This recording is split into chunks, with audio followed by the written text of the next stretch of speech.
Assalamualaikum warahmatullahi wabarakatuh. Perkenalkan, nama saya Ali Ramdhani. Saya dari kelompok 2 dengan beranggotakan Praditya Putra Kusuma, Dimas Yogi Pratama, Ali Ramdhani, Ahmad Koyun Ajis, Maruf Kanan.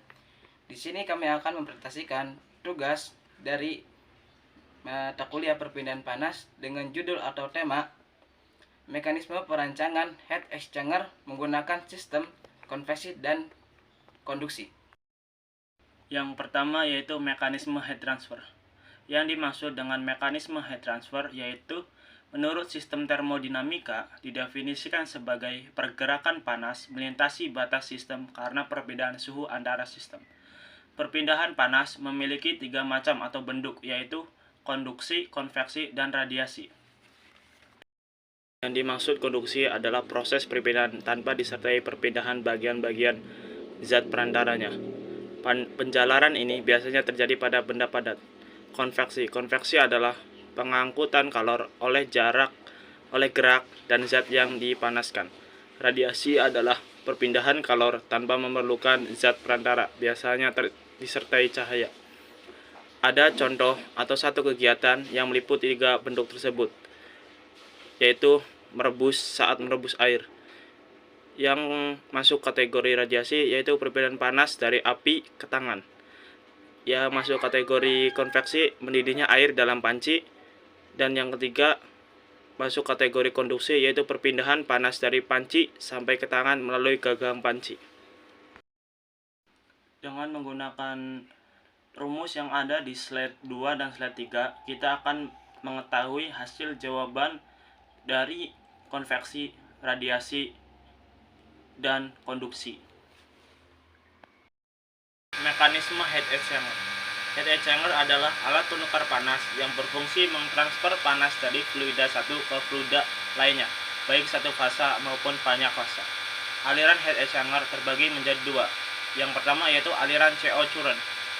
CO current adalah aliran searah yang dimana aliran ini fluida panas dan fluida dingin masuk dan keluar pada sisi yang sama.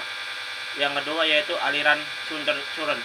Sunder current adalah aliran yang berlawanan yang dimana akan fluida panas dan fluida dingin masuk dan keluar pada sisi yang berlawanan. Jenis-jenis heat exchanger terdapat 3. Yang pertama yaitu double pipe heat exchanger atau penukar panas pipa rangkap. Terdiri atas 2 buah pipa yang tersusun secara konsentris. Double pipa exchanger diperuntukkan sebagai penukar panas pada proses lempengan kapasitas kerja cukup kecil, yaitu dengan luas penampang kurang dari 200 fs kuadrat dan cocok digunakan pada kondisi tekanan tinggi. Yang kedua yaitu plate and frame heat exchanger, merupakan penukar panas yang terdiri dari plate dan panjang frame. Yang ketiga yaitu shell and tube heat exchanger, merupakan salah satu jenis penukar panas yang paling banyak digunakan dalam proses industri. Alat penukar ini terdiri dari sebuah tabung shell di mana di dalamnya terdapat suatu berkas atau bundle pipa dengan diameter relatif kecil. Analisis perancangan, metode atau cara yang dipakai dalam kegiatan menganalisa. Hal ini dilakukan dengan cara yang pertama, melakukan analisa perencanaan spesifikasi desain alat penukar kalor yang akan dirancang, kemudian dilakukan analisa perencanaan perhitungan terhadap spesifikasi desain tersebut, sehingga didapatkan nilai hasil rancangan dari alat penukar kalor tersebut. Berikut hasil rancangan dari alat penukar kalor tersebut. Yang pertama, kita bisa melihat memulai, terus identifikasi masalah, terus pengumpulan data, selanjutnya pengolahan data, perancangan alat penukar kalor, keluaran, serta selesai. Berikut tabel perencanaan perhitungan persamaan konduksi dan konveksi. Kita bisa melihat tabel ini.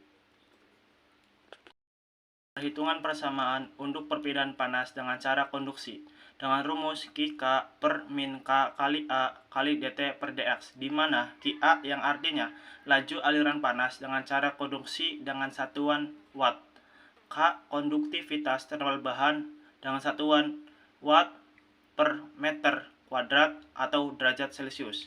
A. Luas penampang dengan satuan meter kuadrat.